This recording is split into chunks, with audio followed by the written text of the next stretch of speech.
তো বন্ধুরা, তোমরা কেমন আছো? আশা করি তোমরা সকলেই ভালো আছো, আর আমিও খুব খুব ভালো আছি। আজকে আমরা আমাদের সেই ছোট্ট নদীর ধারে ঘুরতে যাবার উদ্দেশ্যে বের হয়ে গেলাম। যাবার পথে আমাকে এই জায়গাটি খুবই সুন্দর লাগছিল। কিছুটা আসার পরে আমি এই জায়গাটি দেখলাম। রাস্তার দুই পাশে সবুজ বনলতা ঘেরা খড়ির বন জঙ্গল ছিল, যা দেখতে খুবই সুন্দর ছিল।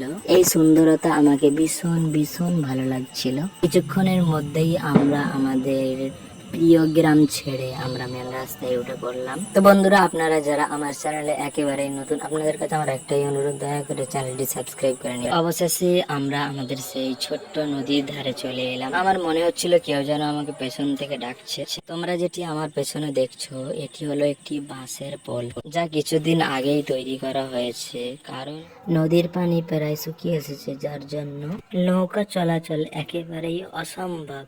এই জন্যই এই বাঁশের পোলটি তৈরি করা হয়েছে। এরই মধ্যেই আমাদের সেই বিখ্যাত ইউটিউবার, খ্যাতি লাভবান সম্মানীয় মাতিম ভাই, তিনি উপস্থিত হয়ে বললেন, এই হলুদ শাড়ি হিন্দু মা বোনগুলি নদীর পানি নিয়ে কি করছেন? আমার জানা ছিল না, তাই আমি কিছু বলতে পারলাম না। আপনাদের যদি কারো জানা থাকে, দয়া করে কমেন্ট বক্সে এসে জানিয়ে যাবেন। এই ভয়াবহ পোলটিতে মাতিম ভাই কোনো মতে উঠতে চাচ্ছিল না। কিছুক্ষণ পর সে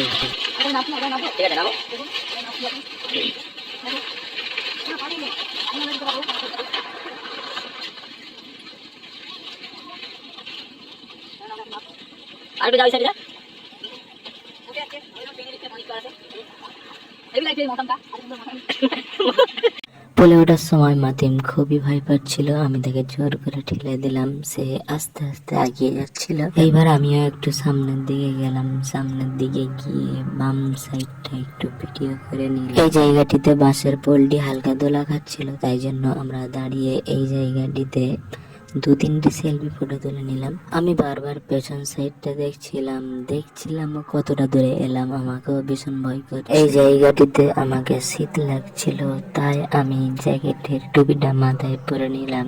এরই কিছুক্ষণের মধ্যে এই যে বাইকটা গেল রে ভাই, আমার তো খুব জোরেই ভয় লেগে গিয়েছিল।